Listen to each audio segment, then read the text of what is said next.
Oh, you know what I also want to bring up that I think is really interesting? Okay, tell me.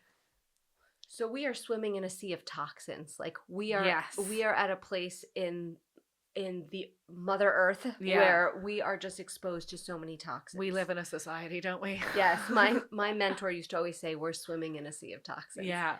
Your liver and other detox and drainage pathways are responsible for when you're exposed to help get them out. Okay.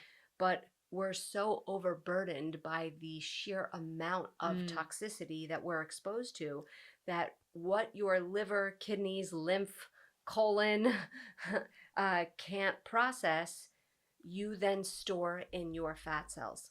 Wow. And it's a survival mechanism because if it's in your fat, it's not circulating around your Through your bloodstream, body, yeah. hitting every single organ Wow. and weakening your immune system, therefore weakening your chance of survival. And so if you are full of toxicity, your body is not going to want to burn a fat cell, which would open and expose your body to a bunch of toxins. And so it will convert and break down muscle into glucose. It will do whatever it needs to do to not burn that fat cell. And this is why detoxification plays a major role in sustainable and permanent weight loss. And I do so much around detoxification protocols. I even have an online course called Daily Detox Advanced. Very good. Which is the next level of how to make sure that, one, we limit as much as we can what we're exposed to, which I think most people do talk about. Natural body care, natural household cleaners. Yes. Those all fall under the category of try to limit as much as you can your exposure. But there are things you cannot control. Yeah, exactly. The other day, I went with my daughter to a playground because, with young kids, that's the number one thing. You gotta run them around. Yes. Yeah. And as we show up, the people who were spraying with their full, hazmat suits, spraying the fungicides, pesticides, and herbicides, and probably the glyphosate Roundup on the playground, were packing up to leave. Yeah. Now that stuff is invisible. It has no smell. If I came even 5 minutes later, they would have been gone. I wouldn't have seen even it. have known. The first thing my daughter does when she gets to a playground, she takes her shoes off. Oh my god. And she runs around barefoot. Yeah.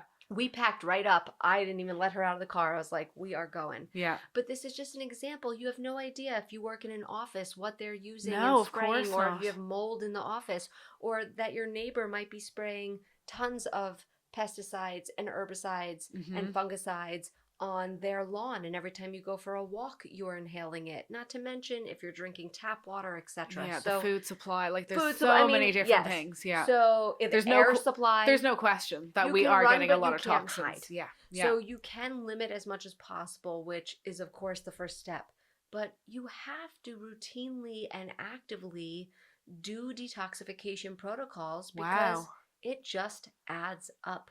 So that is always one of the cornerstones of my coaching, is doing any sort of functional lab testing to take a look at environmental toxicity, looking at your gut microbiome, heavy metals, sensing if there's any underlying infection, specific detoxification protocols for that if needed, and then healthy living is the foundation.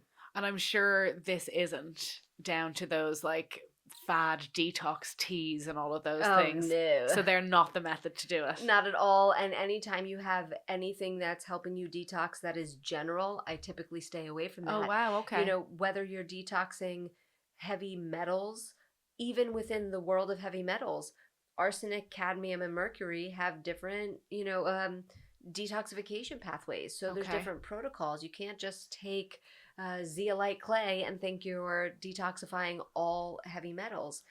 If you have candida versus parasites versus H. pylori versus other bacteria, the protocols are different. Wow. And so the protocols that generally support your detoxification organs, like your liver, your kidneys, your lymph, those are great general practices, but I tend to want to address those behaviorally instead of always with supplements or teas.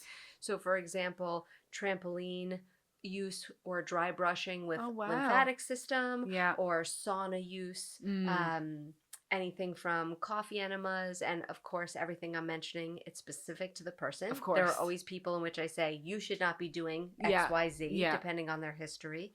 But I tend to go for the things that are free that you can do first, instead of feeling like the answer is always in a pill. Of course. Of course.